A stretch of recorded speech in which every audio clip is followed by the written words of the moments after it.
마가복음 1장 21절부터 34절까지의 말씀을 가지고 같이 하는 묵상 그리고 나눔의 시간을 갖겠습니다. 먼저 본문 말씀부터 같이 들어보겠습니다. 그들이 가버나움에 들어가니라. 예수께서 곧 안식일에 회당에 들어가 가르치시매 무사람이 그의 교훈에 놀라니 이는 그가 가르치시는 것이 권위 있는 자와 같고 서기관들과 같이 아니하밀러라. 마침 그들의 회당에 더러운 귀신 들린 사람이 있어 소리질러 이르되 나사렛 예수여, 우리가 당신과 무슨 상관이 있나이까? 우리를 멸하러 왔나이까? 나는 당신이 누구인 줄 아노니 하나님의 거룩한 자니이다. 잠잠하고 그 사람에게서 나오라.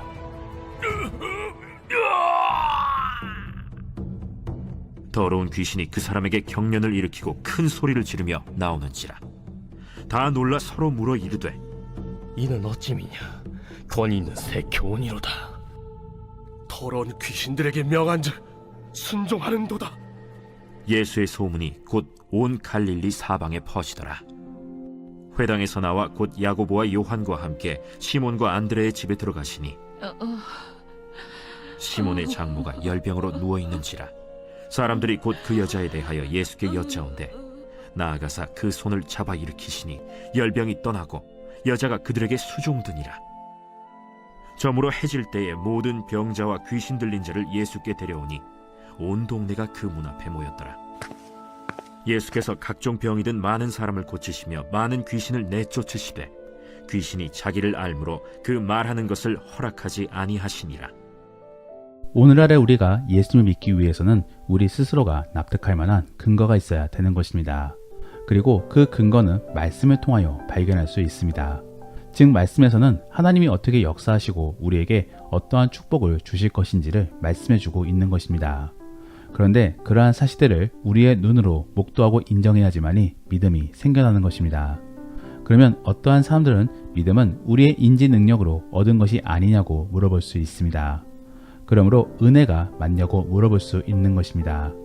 하지만 그러한 인식 때까지의 모든 과정들은 하나님이 허락하셨기 때문에 우리가 인정할 수 있는 것이지 주가 허락하시지 않으면 우리는 결코 확인해 볼 수 없는 것입니다. 그러면 결국 믿음도 얻을 수 없는 것입니다. 그렇기 때문에 우리는 믿음에 대하여 우리의 능력이 아닌 하나님의 은혜로 얻었다라고 볼 수밖에 없는 것입니다. 이러한 측면에서 저는 오늘 본문 말씀을 통하여 우리가 눈으로 확인해 볼 수 있는 예수님의 흔적에 대하여 살펴보려고 합니다. 즉 예수님은 영이시기 때문에 우리는 영적인 하나님을 볼 수가 없습니다. 그러므로 실제적으로는 주를 확인할 수 없는 것입니다. 다만 예수님이 지나가신 흔적은 발견할 수 있습니다. 그를 통하여 우리는 주가 함께 하심을 그리고 주님이 회복시켜 주셨음을 알 수 있는 것입니다. 그러므로 저는 그러한 흔적을 살펴보고 주가 함께 하심을 확신해 볼 수 있기를 원합니다. 첫 번째로 우리가 발견할 수 있는 예수님의 흔적은 부흥입니다. 말씀에 대한 뜨거움 속에 결국에 사람들이 모여들게 되는 것입니다. 오늘 본문에서는 예수님이 회당 안에서 가르침을 전해주고 계십니다. 그런데 그 가르침이 얼마나 대단한지 사람들은 서기관들보다 낫다라고 평가해주고 있습니다. 하지만 사실 그것은 틀린 말입니다. 예수님 자체가 말씀이기 때문에 이러한 평가는 옳지 않습니다. 예수님은 그 누구와도 비교할 수 없는 분이십니다. 하지만 당시의 사람들은 예수님을 선자 정도로만 알고 있었기 때문에 이 정도밖에 생각할 수 없었던 것입니다. 실제로 예수님이 어떠한 분이신지를 잘 알았더라면 오히려 평가보다도 더 주의 깊게 주의 말씀을 들었을 것입니다. 결국 예수님이 지나가시는 자리 안에는 말씀에 대한 뜨거움과 관심이 있습니다. 우리는 이것을 부흥이라고 표현합니다. 그러면 오늘날에는 어떻습니까? 예수님께서는 두셋이 모인 곳에 함께 하시겠다라고 말씀해 주셨습니다. 더불어 제자를 삼고 가르쳐 지키는 자리 안에는 예수님이 함께 하실 것임을 말씀해 주셨습니다. 결국 말씀에 대한 뜨거움이 있는 자리 안에는 주가 함께 하시는 것입니다. 그리고 어떻게 보면은 예수님이 함께 하시기 때문에 말씀이 뜨거운 것이고 사람들이 모이게 되는 것입니다. 우리가 성경에서 전하는 인간론을 살펴보면은 인간은 악합니다. 그러므로 죄를 짓고 세상을 망치고 있습니다. 다만 이것은 세상적인 시각일 뿐 성경 안에서는 다른 문제까지도 바라보고 있습니다. 바로 악하기 때문에 주를 찾지 않는 것입니다. 그러므로 교회 가기를 거부하는 것입니다. 그리고 말씀을 보기도 싫어하는 것입니다. 그런데 그러한 말씀을 찾아보고 교회를 가고 싶다라고 한다면은 그것은 자연적이지 않는 모습인 것입니다. 다른 누군가가 영향력을 미치고 있는 것입니다. 우리는 그 누군가가 바로 하나님으로 보고 있습니다. 그리고 그 주님이 역사하시기 때문에 교회를 가게 되는 것이고 말씀을 읽게 되는 것입니다.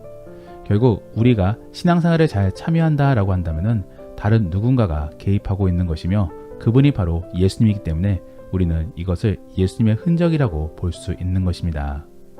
사랑하는 성도 여러분, 신앙생활을 기쁨으로 감당하고 있습니까? 그리고 말씀에 눈이 가고 있습니까? 그렇다면 주님이 함께하고 계신 것입니다. 하지만 반대로 경건생활이 귀찮고 말씀에 눈이 가지 않는다라고 한다면 그것은 주님과 멀어지고 있는 것입니다.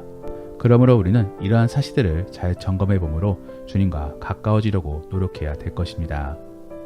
두 번째로 우리가 발견할 수 있는 예수님의 흔적은 회복입니다. 오늘 본문에서도 예수님은 귀신을 내쫓고 계십니다. 더불어 다른 본문에서는 아픈 병자들을 치료해주고 계십니다. 이렇게 예수님께서는 회복을 안겨다 주십니다. 그를 통하여 우리가 원래 가지고 있어야 될 안식을 맛보여주고 계신 것입니다. 우리 인간은 원래 행복하게 살다가 저 천국으로 올라갈 예정이었습니다. 하지만 죄로 말미암아 질병과 함께 스트레스 그리고 고통과 죽음을 경험하게 되는 것입니다. 결국 병의 원인은 죄입니다.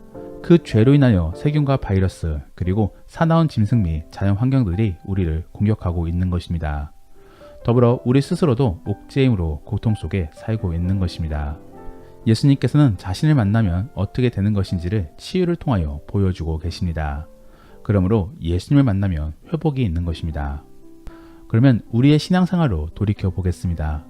우리는 언제 예수님을 믿게 되었고 예수님의 살아계심을 확신하게 되었습니까?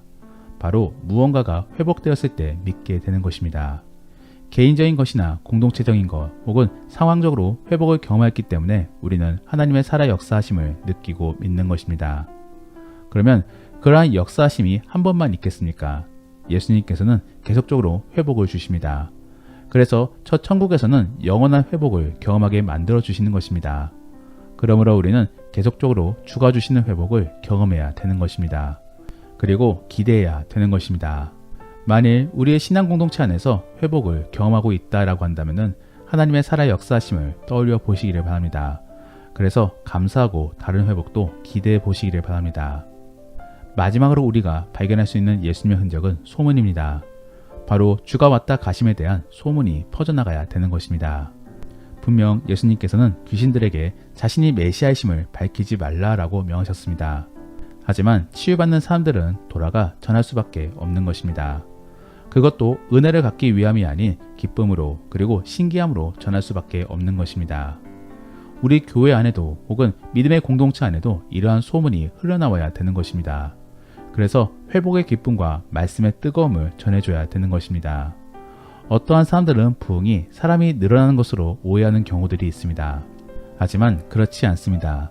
사람이 늘어나는 것은 결과인 것이지 부흥의 실질적인 의미는 아닌 것입니다. 부흥은 말씀에 대한 뜨거운 분위기를 말합니다. 말씀의 뜨거움과 회복의 기쁨이 어우러져 많은 사람들이 모이게 되는 것입니다. 만일 이러한 것 없이 그냥 다른 이유로 모이게 된다면 그것은 부흥이 아닙니다. 그저 정치적인 선동 및 각자의 목적 속에서 이합집산으로 모이는 것입니다. 그러므로 우리는 이러한 원리를 잘 이해해야 되는 것입니다. 교회는 왜 부흥을 꿈꿔야 되는 것입니까? 그저 사람들이 많이 모이고 교회가 더 커지기 위하여 필요한 것입니까? 그렇지 않습니다. 교회의 목적을 실현시키기 위함입니다. 그러면 교회의 목적은 무엇입니까? 세상에 소망을 전하기 위함입니다. 그러므로 말씀과 함께 복음 그리고 하나님의 살아 역사하심을 전하는 것입니다. 그리고 그러한 과정 속에 결국에 사람들이 모이게 되는 것입니다. 예수님이 지나가시면 반드시 소문이 퍼지게 됩니다. 말씀에 대한 뜨거움으로 다른 사람들에게 전하게 되는 것이고 회복의 기쁨 속에 다른 사람들에게 자랑하게 되는 것입니다. 우리 안에도 이러한 모습이 있어야 됩니다. 그리고 그를 통하여 하나님의 살아계심을 증거해야 되는 것입니다. 그러면 만일 회복이 없고 사람이 모이지 않는다면 예수님은 지나가지 않으신 것입니까? 그렇지 않습니다. 우리가 오해하지 말아야 될 사실은 주의 역사하심은 우리가 실질적으로 볼 수 없다라는 것입니다. 상황이 다 끝나고 주가 지나가시고 나서 비로소 볼 수 있는 것입니다. 그러므로 말씀의 뜨거움은 과정 속에서 경험할 수 있겠지만 회복과 소문은 그 이후로 비로소 나타나는 것입니다. 그러므로 우리는 일단 말씀의 뜨거움 속에 하나님의 역사하심을 기대해야 되는 것입니다. 그리고 그 결과로 결국에 회복과 함께 소문이 흘러가게 되는 것입니다. 이러한 사실들을 잘 기억하면서 일단은 말씀의 뜨거움을 갖기 위하여 노력해 보시기를 바랍니다. 말씀을 정리합니다. 오늘은 예수님이 지나가신 흔적에 대하여 함께 살펴보았는데 우리는 이러한 것들을 통하여 하나님의 살아계심과 우리와 함께하고 계심을 알 수 있는 것입니다. 그러면 오늘 본문에서 전해주고 있는 예수님의 흔적은 무엇인 것인가? 일단은 말씀의 뜨거움이 있습니다. 그러므로 말씀에 대한 뜨거움이 있다라고 한다면 그것이 바로 하나님이 함께하고 계심을 깨달아야 되는 것입니다. 두 번째로는 회복이 있습니다. 결국 라파의 여호와께서 우리를 치유해 주십니다. 그러므로 우리의 몸과 마음이 회복되어지고 공동체와 가정이 회복되어지는 것입니다. 이러한 부분들을 기대해 보면서 말씀의 뜨거움을 가져보시기를 바랍니다. 마지막으로는 결국 소문이 퍼지게 될 것입니다. 여기서의 소문은 의무나 은혜를 갖기 위함이 아닙니다. 그저 우리가 좋아서 그리고 우리가 신나서 자랑하게 되는 것입니다. 우리 안에도 이러한 놀라운 일들이 일어나기를 원합니다. 그래서 억지스럽게 전도하는 것이 아닌 기뻐서 그리고 상대방도 이러한 기쁨을 맛보게 하기 위하여 전할 수 있기를 원합니다. 정말로 그러한 복된 그리스도인이 될 수 있기를 원합니다. 그러면 오늘 들은 이야기를 생각해 보시며 다시 한 번 더 오늘 본문의 말씀을 들어보시겠습니다. 그들이 가버나움에 들어가니라. 예수께서 곧 안식일에 회당에 들어가 가르치시매 무사람이 그의 교훈에 놀라니 이는 그가 가르치시는 것이 권위 있는 자와 같고 서기관들과 같이 아니하밀러라. 마침 그들의 회당에 더러운 귀신 들린 사람이 있어 소리질러 이르되 나사렛 예수여, 우리가 당신과 무슨 상관이 있나이까? 우리를 멸하러 왔나이까? 나는 당신이 누구인 줄 아노니 하나님의 거룩한 자니이다. 잠잠하고 그 사람에게서 나오라.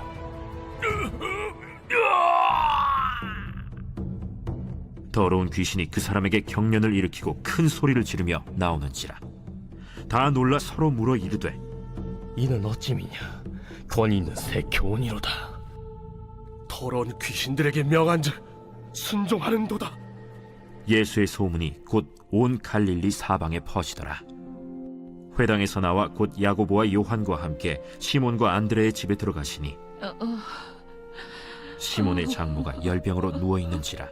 사람들이 곧 그 여자에 대하여 예수께 여짜온대 나아가사 그 손을 잡아 일으키시니 열병이 떠나고 여자가 그들에게 수종드니라. 저물어 해질 때에 모든 병자와 귀신 들린 자를 예수께 데려오니 온 동네가 그 문 앞에 모였더라. 예수께서 각종 병이 든 많은 사람을 고치시며 많은 귀신을 내쫓으시되 귀신이 자기를 알므로 그 말하는 것을 허락하지 아니하시니라. 우리가 오늘 말씀을 통해 실천해보기 원하는 생활숙제는 성경을 펴시고 큐티를 해보시기를 바랍니다. 그래서 주가 주시는 음성을 말씀을 통해 한번 들어보시기를 바랍니다. 더불어 오늘 들은 말씀을 가지고 믿음의 나눔이나 가정예배를 드릴 때 나누기 원하는 것은 내 안에 하나님이 함께하고 계심에 대한 증거를 나누어 보시기를 바랍니다. 그래서 그러한 확신 속에 주님께 감사해 보시기를 바랍니다. 우리가 오늘 말씀을 통해 함께 기도하기 원하는 것은 하나님, 우리 안에 주님이 함께 하심을 느낄 수 있게 도와주시고 그를 통하여 기대와 담대함으로 하루를 살아갈 수 있게 도와주옵소서. 그리고 우리 안에 계속적인 회복이 일어날 수 있기를 원합니다. 그러한 회복 속에 계속적으로 주를 자랑할 수 있게 도와달라고 함께 기도하겠습니다. 그러면 이제 오늘 본문 말씀을 가지고 치열하게 하루를 살아갈 수 있기를 바랍니다. 주 안에서 승리하시고 복된 하루가 될 수 있기를 예수님의 이름으로 축복합니다.